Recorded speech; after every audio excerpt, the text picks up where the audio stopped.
Well, what's up, guys, and welcome back to Project Time Garage and another tool review. I know I've done a lot of tool reviews, but believe me, we're nearing the end of that. So this is the Thinkscan 662, and this is a little more of a budget-friendly scanner than some of the others that I've reviewed lately on this channel.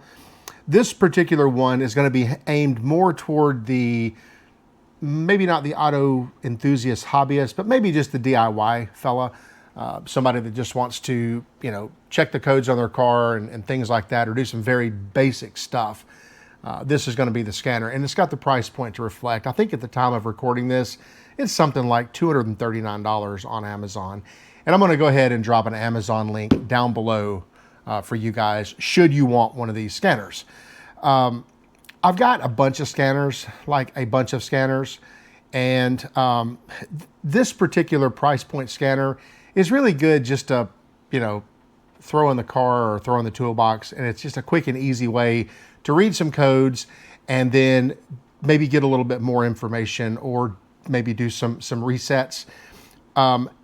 This particular one is not a bidirectional scanner, meaning I can't go in and control modules and command things on and off. Now, it does support certain service function resets like ABS and TPMS stuff, and maybe like oil life resets and stuff. We'll get into that a little bit, but it does support a few of those things. So for the average guy anyway, that is, just working on his own stuff or changing his own oil or stuff like that, this would probably work just fine. Now today, I'm gonna be working on this 2022 Ford Bronco Sport. And this particular thing has an evaporative emissions code set on it.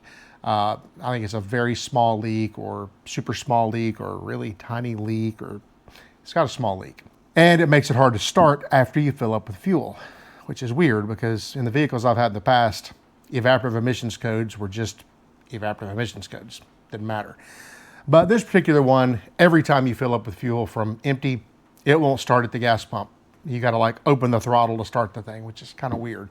Anyway, we're going to use this this device here. We're going to hook it up and just make sure of what codes, all codes that we have, and maybe a little bit of information about what we're fighting before we go ordering a bunch of parts, because I think the EVAP purge valve on this thing is kind of expensive and they're prone to fail. So we're gonna dive into that a little bit. Let's get you over to the car along with the scanner. I'll try to get the camera positioned so that you guys can see what I see. We'll run through it real quick. We'll scan this car and see if we can figure out a fix for it. So let's get rolling. All right, so I've got the ignition turned on and the machine is plugged into the OBD2 port. One thing that I really do wish that this had was a little bit longer cable. I know a lot of these are Bluetooth and that's all well, good and fine, but I'm sure they expect you just to be sitting in the driver's seat. But for the OBD2 ports that are way down and back under the dash, this is just almost too short. So anyway, let's jump in here and let's go to the diagnose screen. And we're just going to choose the auto search. I have a few options here. I could just auto search and tell the machine to find the car, or I could go in and using the diagnose screen, I could pick, for an American car and it's a Ford or whatever, I could do that. In this case, I'm going to just go here and just have the thing auto search, and it should go out and find my car. And there we go. We have the VIN. It knows it's a 2022 Bronco. There we go. Let's do an automatic search. Ignition is on. Okay. So it's basically just going to sift through the modules at this point. It's asking, is this really the right VIN and car? Yes, this is correct.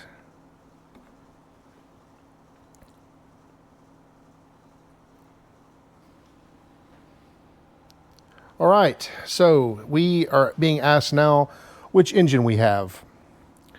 This is the 1.5 liter, I believe, Y1 EcoBoost.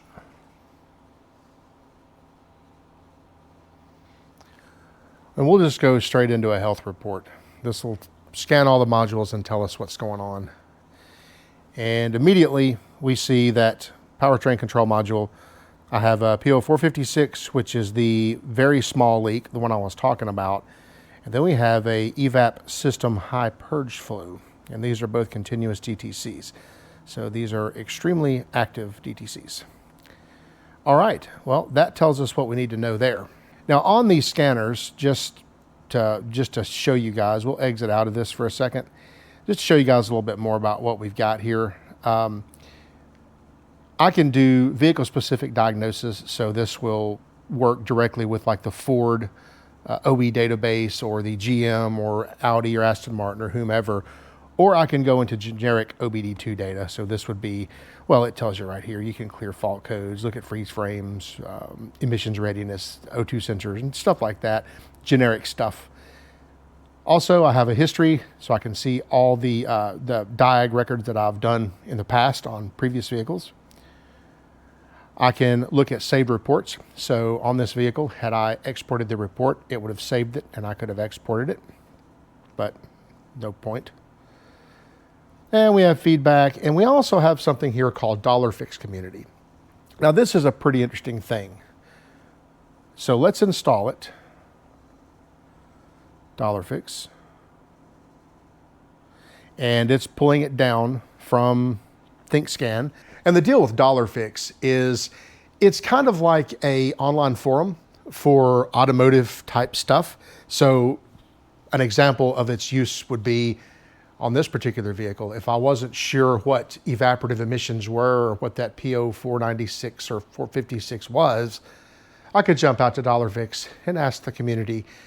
And most likely there's going to be people on there that have either had this problem or, are adept at it, and they can give some feedback. And so you're basically just phoning a friend, I guess, basically is what you're doing with $fix. But it's pretty cool that that's built into the tool, because it's just another online resource that you have to be able to fix your junk, right?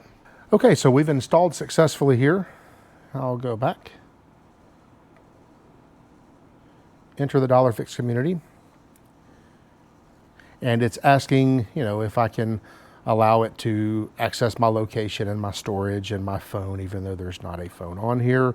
But this is just Android stuff, so we'll continue with that. And evidently my car journey is about to begin, so I'm excited about that. And we're gonna let $fix turn on Bluetooth because this is just a scan tool. All right, so community. This is where I could go in and like post something or go in and search for like tutorials or things like that on the community. I won't dive too far into $fix because, it's an entire thing all by itself. But anyway, that's the $fix deal. Now, also up here, that was the diagnose section or diagnostics section. We can jump into the maintenance section.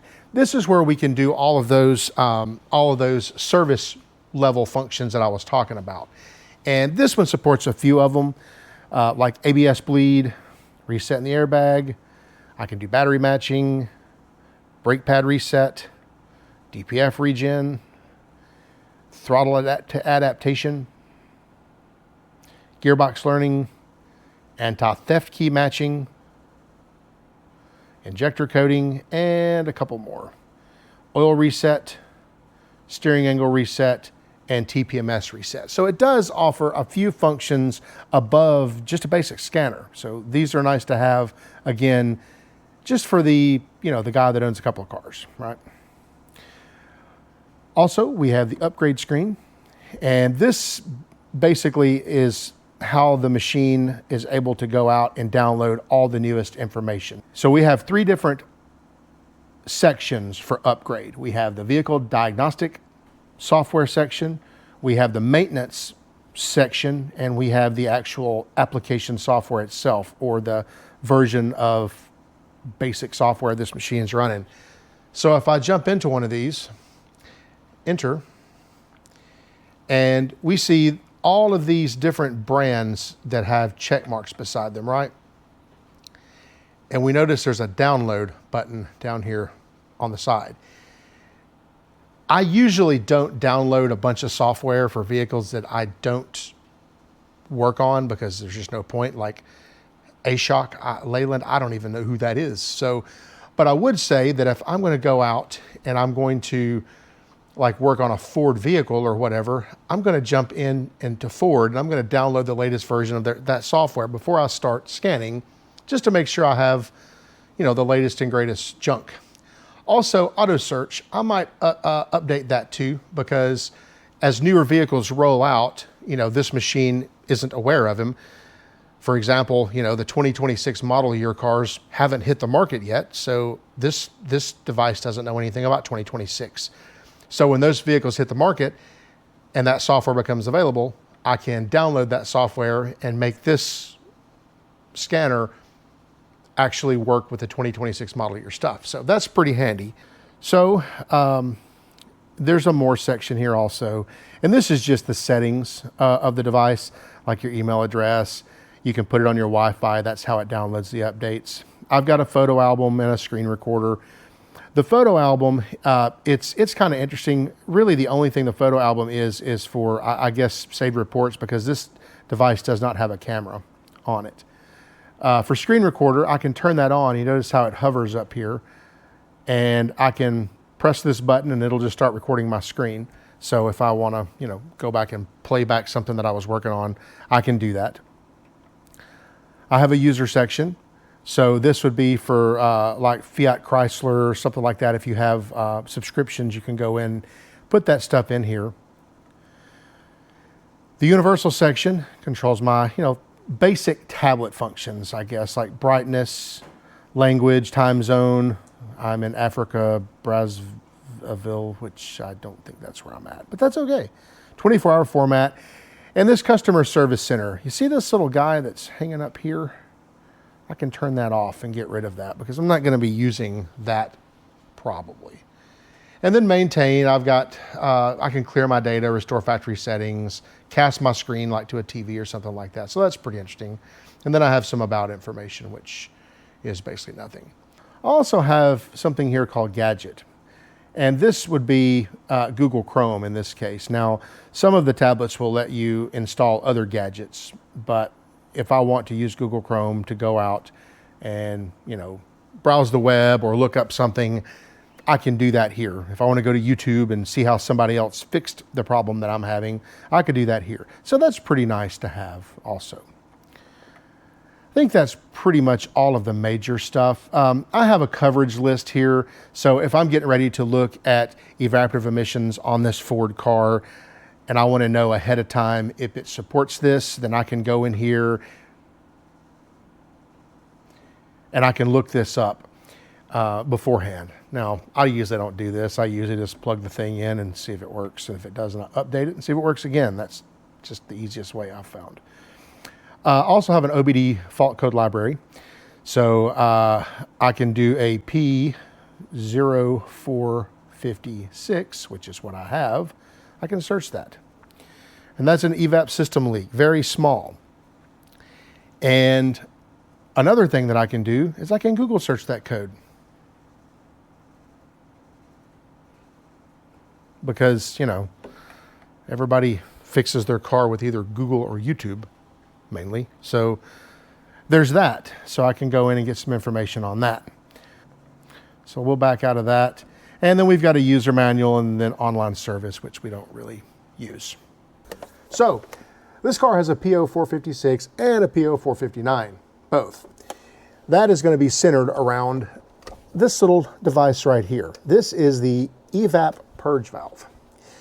And its sole purpose in life is to take gasoline vapors that build up inside the fuel tank and pull those back through the engine and reburn them rather than venting them out to the atmosphere, which is evidently not good for the atmosphere. Who knew? Inside the tank, there are pressure sensors, pressure transducers, I guess you would say. And those things measure how much pressure is in the tank. And as that pressure builds to a certain threshold, this little electronic solenoid here will be told to open. The ECU tells it to do this. And this hose runs all the way back to the fuel tank. And it opens and allows passage between the fuel tank and this hose here, which runs to the throttle body, which has vacuum. And it allows it to pull a vacuum on that tank and suck it down.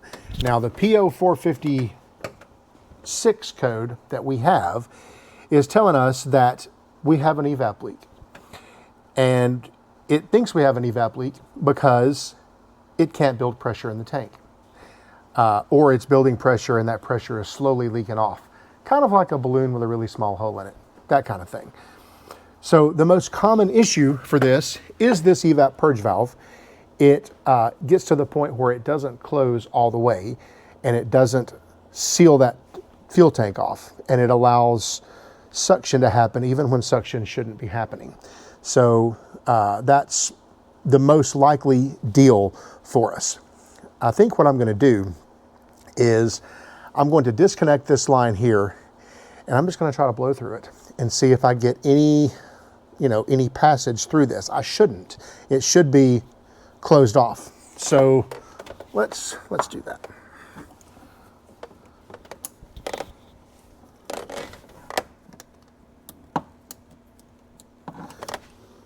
These lines have a little clip on them, and you spread them gently and push them. Now, once that's out of the way, I had a zip tie right here that had to be cut.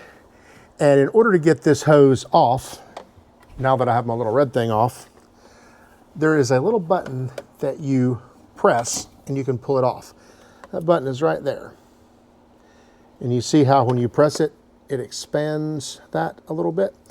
So you basically take this hose, you press in to relieve the tension, you push in on that, you just unplug it, and that's that. Now we just need to try to blow down this thing and see if we can blow past this, this purge valve. I'm also going to unhook it right here. This is the branch that goes down here. So I'll push in, push the button, and pull up on it. And then I've got that. Then I'm going to take this hose, and I'm going to pop it in there. I'm going to blow in it.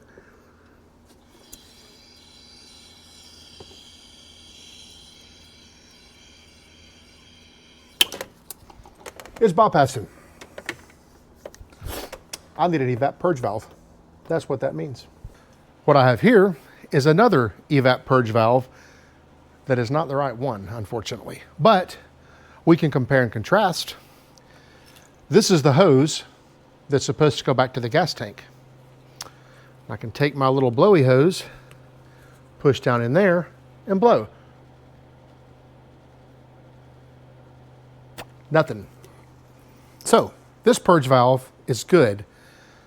This purge valve is bad. So I need a purge valve. That was easy. Now, I just thought I would show you guys this real quick. I'm going to kind of hack this a little bit, and I don't necessarily recommend you do this. It's at your own risk. Now, we deduced that I had the incorrect purge valve, and that's not entirely accurate.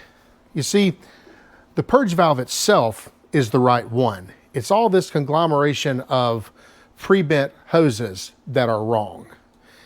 And don't get me on a soapbox about this crap right here. You've got a purge valve that has factory made and molded lines that can't be taken off, which means when this little part goes bad, you have to replace all this crap. That is, to me, that is just absolute wasteful. Absolutely wasteful. All they had to do is make this where it has quick connect ends on it, and you could have replaced this. Thing is, they didn't want you to do that. That aggravates me. I'll get off my soapbox now. So, as you see, I've already pulled the lines off of this purge valve. And if you notice, it's got little O-rings right there, little rubber O-rings here and here. See those? Those help it seal. I'm in the process of pulling this one off. And again, do this at your own risk because you could end up damaging this. For me, I'm willing to give it a whirl. I've had limited success with it in the past. Requires a heat gun. And basically, when this stuff starts to get soft and pliable, you can plop it back on there and it works. The trick is, though, is to only heat the connector and not the hose. So if you'll notice, I have some foil tape on this to try and protect it from the heat gun. And this works pretty well, just you can't get it too hot. So the deal is, I'll turn the heat gun on and we'll heat it all the way around. And it actually takes quite a bit of heat to get it pliable. We won't do too much, you know, we'll give it a break and let it cool off. The idea here is to get enough heat to make the hose pliable, but not too much heat to scorch the hose or the valve. And you can stop and check occasionally and see how you're doing with it.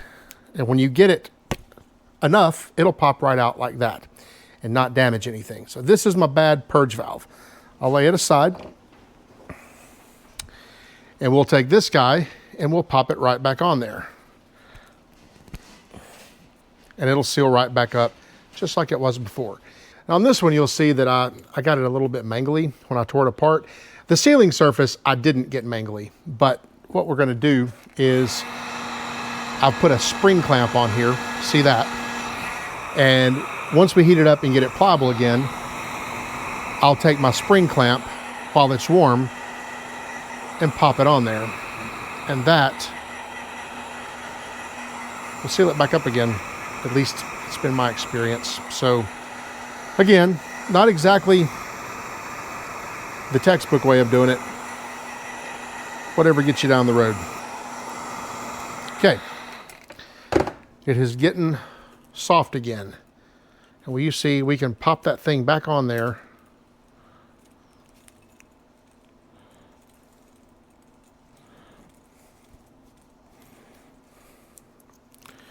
And then we'll quickly stick our spring clamp on it while it's warm.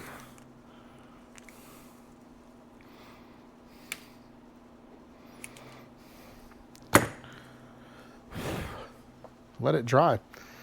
And that's basically it. That will work. Okay, I've got my purge valve replaced. You can see my repair there and my heat tape there. I'm just going to leave that on there. It couldn't possibly hurt anything. So it's all put back together. Everything's clipped and clamped and the way it's supposed to be. Let's go up here and clear this code. We'll do the same auto search.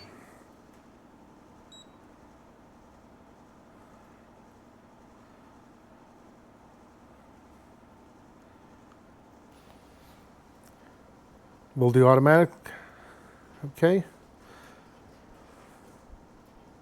Yes. And that's the Y1, I think. And I just realized my ignition isn't on. That's going to be problematic. Let's go turn the ignition on. Okay, the ignition is on now, so that's helpful. And we'll do health report again, which is going to be the same PCM. And I'm going to clear the DTCs. Yes, clear. All right. And I'll rescan it just to make sure that they did not come back. And of course they haven't, but there again, with evaporative emissions, just because the code's gone right now doesn't mean anything because I have a completely full tank of fuel. And the way that system works on these vehicles is it doesn't actually check the EVAP purge system until you get below 3/4 tank of fuel. And it also won't check below 1/4. So you have to have in the middle, and then it'll go ahead and do its test. And if it doesn't see a leak, everybody's good. My guess is it won't see a leak. So we'll drive it for a while. And if this problem crops back up, then we'll have to get the correct hose assortment and all that. But either way, that is, I just wanted to demonstrate actually using one of these tools in the shop to actually solve a basic problem to keep your junk on the road. So that's the basics of this scan tool. Like I said, it's just a, it's a more budget-friendly scan tool that has probably just the features you want if you're just, a guy that owns a couple of cars you know, to be able to just support them and, you know, hurl them down the road a little longer. Anyway, guys, I hope you enjoyed this video. Again, I'm going to leave a link down below to Amazon for this device. Should you choose to buy this device, you can do so there. Make it a little easier for you. Guys, I appreciate you watching. Don't forget to like, share, subscribe, and I'll see you next time right here on Project Time Garage.